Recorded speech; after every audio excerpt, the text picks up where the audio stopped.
बूटियों का स्थान। प्राकृतिक चिकित्सा के मुख्य साधन मिट्टी, जल, धूप, वायु आदि माने गए हैं।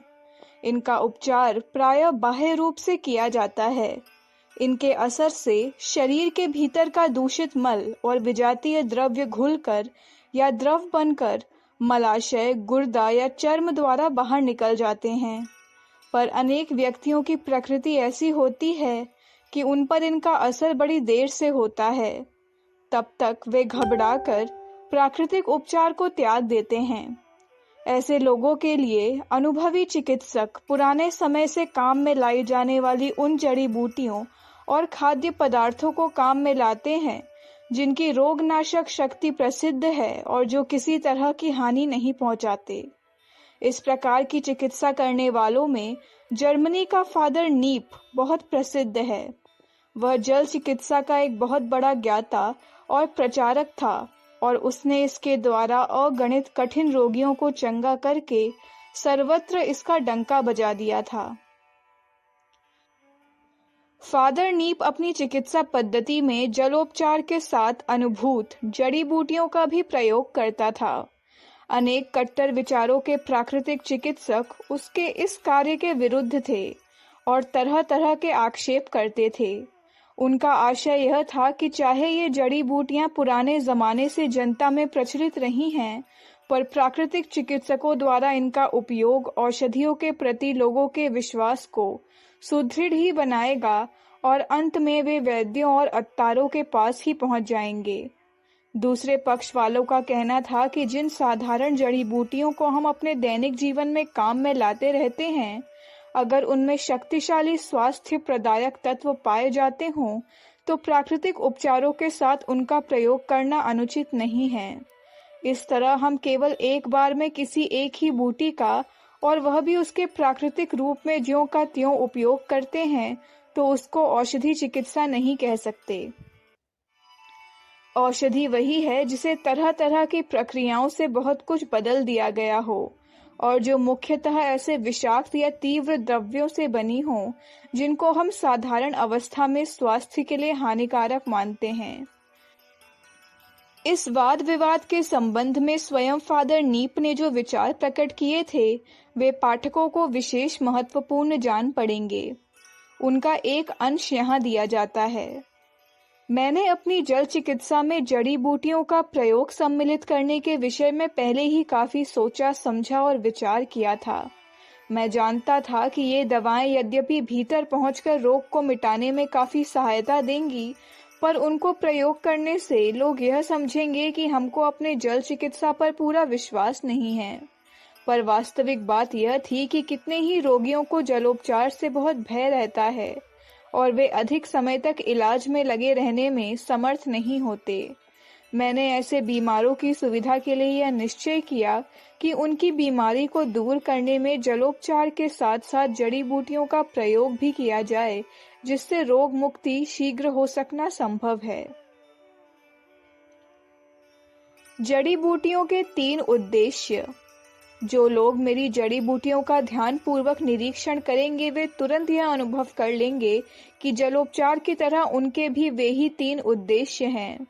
प्रथम, शरीर के भीतर जमा दूषित तत्व को घुला देना, उसको बाहर निकालना और अंग प्रत्यंगों को सशक्त बनाना। इस संबंध में मेरा विश्वास है कि जल का बाह्य उपचार और जड़ी बूटी का भीतरी उपचार एक दूसरे के सहायक हैं और मिलकर आरोग्यता प्रदान करते हैं। जो लोग इस भ्रम में हैं कि जल के उपचार बड़ी कठोरता और कट्टरता से किए जाएं, वे गलती कर रहे हैं। इसी प्रकार जो यह विचार करते हैं कि जड़ी बूटियां लगातार और अधिक परिमाण में ली जाएं, वे भी भूल में पड़े हैं। सदैव समस्त अवस्थाओं में इस सुनहरी नियम को दृष्टिगोचर रखना चाहिए कि उपचार चाहे बाहरी हो अथवा भीतरी, उसका अत्यंत सौम्यता के साथ प्रयोग करना ही हितकर होता है। बहुत से रोगी ऐसे होते हैं जिनको थोड़ी दवा से संतोष नहीं होता। जितनी अधिक दवाएं, गोलियां आदि उनको दी जाएं, उतना ही ज्यादा वे संतुष्ट होते हैं। मैं एक बहुत अच्छे चिकित्सक को जानता हूं जो रोगी को कम से कम दवा देता था।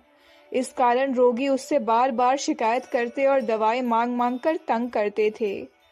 उसने कहा कि जब मेरा ऐसे मूर्ख व्यक्तियों से पाला पड़ता है तब मैं उनको आटे की बनी गोलियां दे देता हूँ जिसमें दवा की सी महक आती है पर पानी के सिवाय कुछ नहीं होता। वे इन गोलियों को खुशी से ले जाते हैं और बाद में जब मैं पता लगाता हूँ तो उन्हीं से उनकी बीमारी ठीक हो जाती है और वे कहते हैं कि ऐसी दवा तो हमको जीवन में कभी मिली ही नहीं। प्लेटन का मत। एक दूसरे बड़े चिकित्सक प्लेटन ने लिखा है कि जलोपचार के साथ अनुभव में आई हुई प्रभावशाली किंतु निर्दोष वनस्पतियों जड़ी बूटियों का सेवन करने से बहुत सहायता मिलती है और जमा हुआ मल अपेक्षाकृत शीघ्र घुल मिलकर निकल जाता है। यह अवश्य देख लेना चाहिए कि ऐसी जड़ी बूटियों से बाद में कोई हानिकारक प्रतिक्रिया न होती हो। मैं नहीं समझता कि इस प्रकार जड़ी बूटियों के प्रयोग में कोई हानि है। उन कट्टर और हठधर्मी लोगों से जो कैसी भी लाभदायक जड़ी बूटी का तनिक भी प्रयोग करना नहीं चाहते, मैं यही प्रश्न करता हूँ कि क्या वे अपने मरीजों को भोजन संबंधी नुस्खे नहीं बतलाते? क्या वे उनको सलाद, पालक, सिलारी, प्याज, लहसुन, अदरक आदि का आवश्यकता अनुसार प्रयोग करने की सलाह नहीं देते? वे जानते हैं कि ये और कितने अन्य पौधे नित्य प्रति हमारे रसोई घरों में काम में लाए जाते हैं। उनमें निश्चित रूप से दवा का गुण होता है और यही कारण है कि वे हमारे भोजन में एक महत्वपूर्ण अंग माने जाते हैं। हम ऐसे बहुत से लोगों को जानते हैं जिनको प्राकृतिक उपचारों से प्राप्त होने वाले लाभ पर पूरा विश्वास है, पर जिनमें दवाओं का विश्वास भी ऐसी मजबूती के साथ जमा हुआ है कि वे दवा की बोतल का त्याग बड़ी अनिच्छा पूर्वक करते हैं। यदि ऐसे लोगों को अगणित बार की आजमाई हुई एकाध जड़ी बूटी का उपयोग करना बतला दिया जाए तो उनको बड़ा संतोष हो जाता है और किसी तरह की हानि की तो कोई संभावना रहती ही नहीं। इसी प्रकार अमेरिका के प्रसिद्ध प्राकृतिक चिकित्सक डॉक्टर बेनेडिक्ट लस्ट ने लिखा है कि वनस्पतियों और जड़ी बूटियों के रसों के महान रोग निवारक गुण अति प्राचीन काल से समस्त संसार के लोगों द्वारा जाने और माने गए हैं।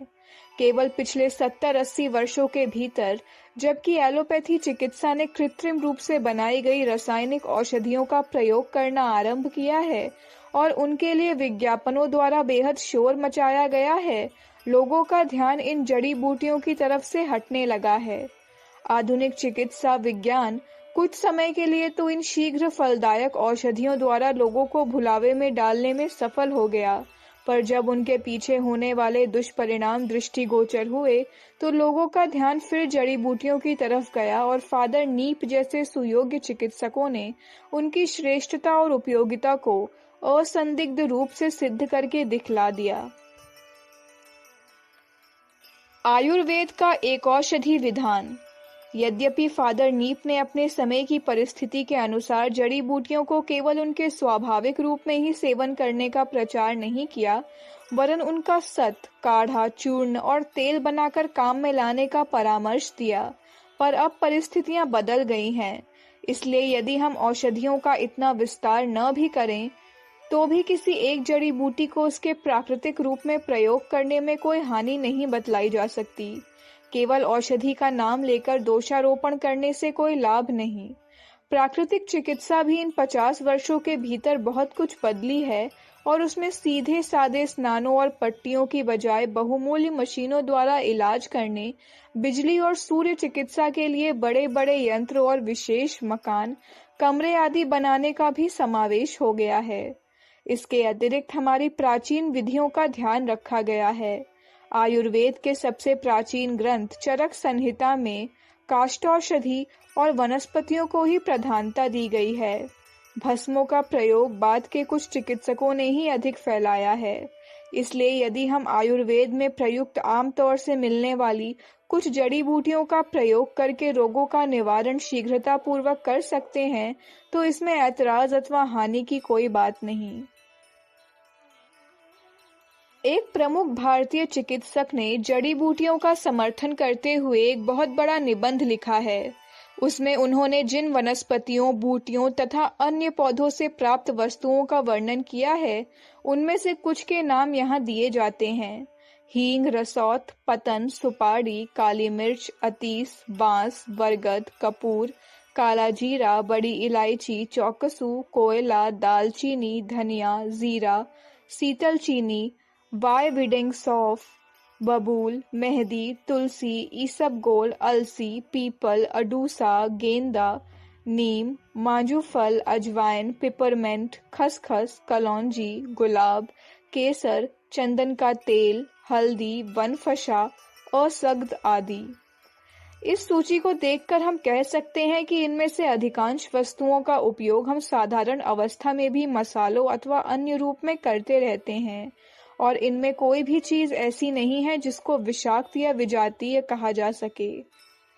इनमें से कितनी ही चीजें तो भोजन के रूप में ही शरीर के भीतर जाती हैं और अपना प्रभाव डालकर साधारण रूप में मल के साथ विसर्जित हो जाती हैं। तेज इंजेक्शनों की तरह वे हमारी रक्त प्रणाली में सम्मिलित होकर किसी खास स्थान पर विजातीय पदार्थ के रूप में जमा नहीं हो जाती। ऐसी साधारण जड़ी बूटियों का प्रयोग स्वास्थ्य रक्षा और रोग निवारण के लिए हर प्रकार से हितकारी ही कहा जा सकता है।